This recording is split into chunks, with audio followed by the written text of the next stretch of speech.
आप देख रहे हैं प्रो इंडिया टीवी न्यूज।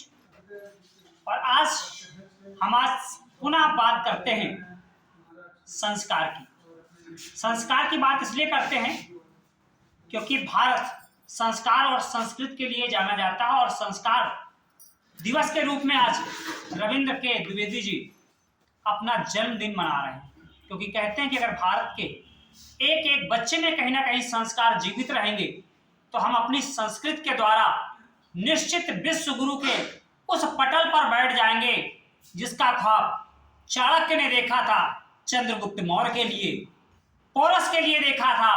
और वही स्वाभिमान कहीं ना कहीं आप पूरे भारत में फैलाना चाहते हैं, क्योंकि विश्व हिंदू सेवा संघ का एक ही उद्देश्य है कि सभी सनातनियों को एकजुट किया जाए, एकत्रित किया जाए और सनातन का परचम विश्व स्तर पर कहीं ना कहीं फहराया जाए। आज उन्हीं की जुबानी हम लोग जानते हैं कि वाकई कानपुर शहर से क्या विश्व पटल पर संदेश जाने वाला है। पहले तो मैं आपका करना चाहूंगा कि आप मेरी बातों को समाज तक पहुंचाएंगे, उसके लिए और इस खुशी के मौसम में माहौल में आप शामिल हुए।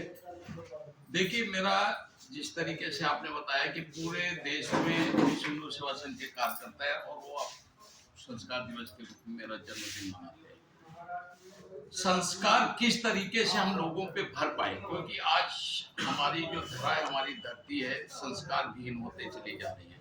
चाहे हमारे भाई बंधु हो, चाहे हमारी माँ बहन बेटियां हो, उन संस्कारों को वापस किस तरीके से लाएं, उसके लिए हम एक छोटा सा कार्य चालू करने जा रहे हैं और कर रहे हैं। सबसे पहले तो हम अपील करेंगे अपने देश की, अपने राज्य की माँ बहन बेटियों की से कि आप एक राजकुमारी हो। आप जिस तरीके से रील बना रहे हो, आप अच्छी रीलें बनाओ जो संस्कार युक्त हो। अगर जिस तरीके से गंदगी फैला रही हो, उससे कहीं ना कहीं आपका भी घर प्रभावित होगा। तो मैं सबसे पहले हमारी माँ बहन बेटियों से अपील करना चाहूंगा कि आप बिल्कुल गंदी रीलें ना बनाएं। क्यों? क्योंकि इससे हमारा समाज दूषित हो रहा है और संस्कार विहीन होते चला जा रहा है। और हमारी नींव का पहला ईंटा बोलते हैं ना, वो हमारी माँ बहन बेटियां हैं। तो उस ईंटे पे कीड़ा ना लगने दें।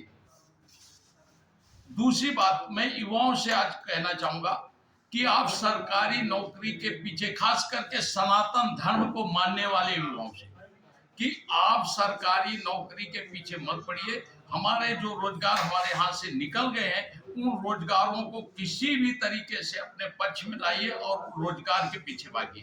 क्योंकि आप अगर व्यापार करोगे तो आप नौकर रखोगे, अगर आप नौकरी करोगे तो आप नौकर बन करके रहोगे। तो आप ये सोचो कि हमें नौकर रखना है, नौकर बन करके काम नहीं करना है। ये मन में ठान लो कि कितना भी छोटा व्यापार है, व्यापार ही उत्तम है और व्यापार ही आपकी तीसरी श्रेणी है। मेरी बात आप समझ गए होंगे। तो तीसरी श्रेणी से आप नीचे मत जाइए, आप नौकर मत बनिए। क्योंकि मैं आगे कुछ बोलूंगा तो हो सकता है मेरे ऊपर मुकदमे लग जाए, इसलिए मैं वो चीजें नहीं बोलना चाहूंगा। तो मैं अपने युवाओं से कहना चाहूंगा कि आप बैस बनकर रहिए, बैस के नीचे पैदान पर बिल्कुल मत जाइए।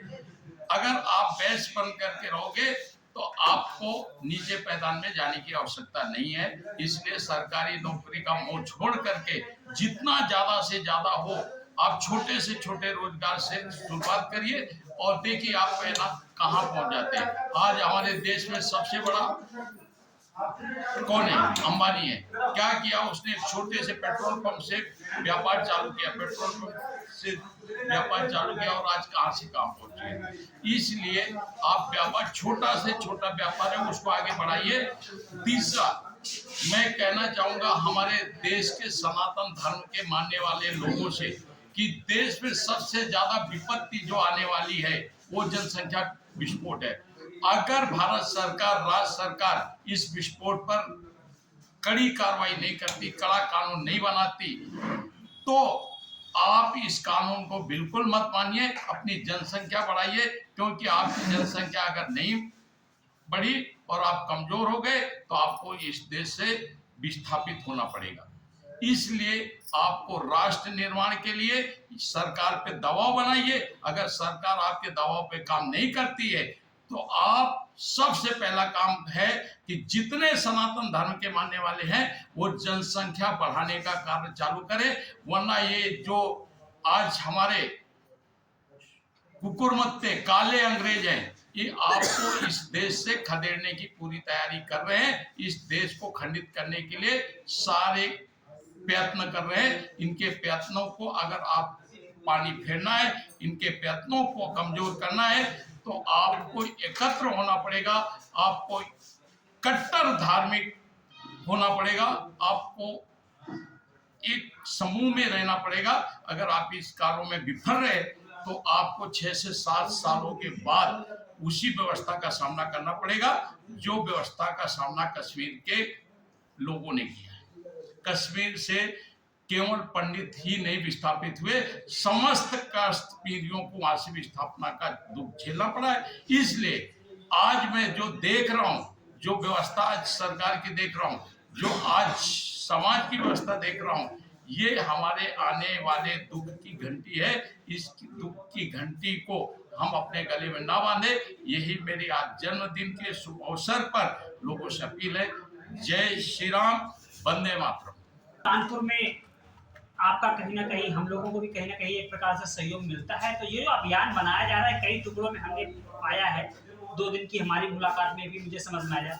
पहला विषय तो सीधे सीधे दिख रहा है कि हम अपनी संस्कार और संस्कृति को बचाएंगे। दूसरा विषय हम लोग को दिख रहा है कि निश्चित आपके द्वारा बहुत सारे रोजगार जो हमारे हाथों से निकल कर चले गए हैं, उन्हें हम वापस लेकर युवाओं को कहीं लाएंगे। इस पर आप क्या कहना चाहेंगे? मैं अपना परिचय दे दूं। मैं शैलेंद्र पांडे, विश्व हिंदू सेवा संघ का प्रदेश अध्यक्ष हूँ और हमारे बड़े भाई राष्ट्रीय अध्यक्ष रविंद्र के द्विवेदी जी द्वारा जो सनातन धर्म को लेकर के हम लोग पूरे देश में प्रचार प्रसार पे लगे हैं। हम लोगों का एक ही मत है कि सनातन धर्म को बचाना, गौ रक्षा को बचाना और देश जो हमारा खंडित हो रहा है इसको अपने सभी सनातनी भाइयों बहनों को एकत्रित करके उस पर बृहद रूप में काम करना। बाकी हमारे भाई जी ने बताया है कि सभी सनातनियों को एक साथ इकट्ठा होना है। हम लोग रोजगार पे भी मिलकर काम करेंगे जिसमें आप सबका साथ चाहिए। सनातन धर्म को बचाने के लिए भी काम करेंगे जिसमें भी आप सबका साथ चाहिए। और जो भाई जी ने बताया जनसंख्या नियंत्रण कानून, इस पे अगर सरकार सख्ती से नहीं पालन कर रही है तो हम सब लोगों को मिल करके भी जनसंख्या को बढ़ाने में सभी माता बहनों का अनुरोध है कि इसको हम सबका साथ दें और एक देश की ताकत बने। जय श्री राम, जय सनातन धर्म की। एक चीज तो बिल्कुल साफ कहीं स्पष्ट दिख रही है कि यदि संस्कार और संस्कृति नहीं बची तो हमारे हाथ से रोजगार तो गया ही गया, हमारा युवा भी दूसरी दिशा में चला जाएगा पूर्णतः। तो जो ये संगठन कार्य कर रहा है वो मुख्यतः कई चरणों में काम कर रहा है और उसका एक ही उद्देश्य है, भारत को अखंड भारत बनाना और सभी को एक रंग में रंग देना। बने रहो प्रो इंडिया टीवी न्यूज के साथ। धन्यवाद।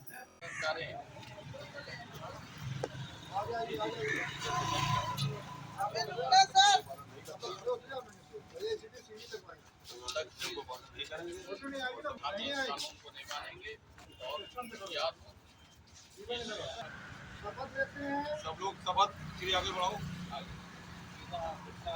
मैं शैलेंद्र पांडे, विश्व हिंदू सेवा संघ का प्रदेश अध्यक्ष श्री अध्यक्ष जी के साथ आज सभी भाई बहनों के साथ ये शपथ ग्रहण करते हैं कि जब तक हमारी प्रदेश सरकार और राज्य सरकार जनसंख्या नियंत्रण कानून को सही ढंग से पास नहीं करती और उसको सख्ती से लागू नहीं करती है, तब तक हम लोग कोई भी इस नियम को नहीं मानेंगे और सभी सनातनी भाइयों और बहनों के घर घर जा करके ये अपील करेंगे कि सभी सनातनी भाई इस जनसंख्या को भी बढ़ाने में पूर्णतः सहयोग दें। हर घर में कम से कम 5 से लेकर 10 बच्चे तक पैदा करें और इस जनसंख्या को बढ़ाएं और अखंड हिंदू राष्ट्र की स्थापना में पूर्णतः सहयोग करें, जिसमें सभी दोनों सरकारों से अपील है कि इसको पूर्ण रूप से लागू करें। जय सनातन धर्म की, जय हिंदू राष्ट्र की, जय विश्व हिंदू सेवा संघ की, जय हमारे राष्ट्रीय अध्यक्ष जी की, जय।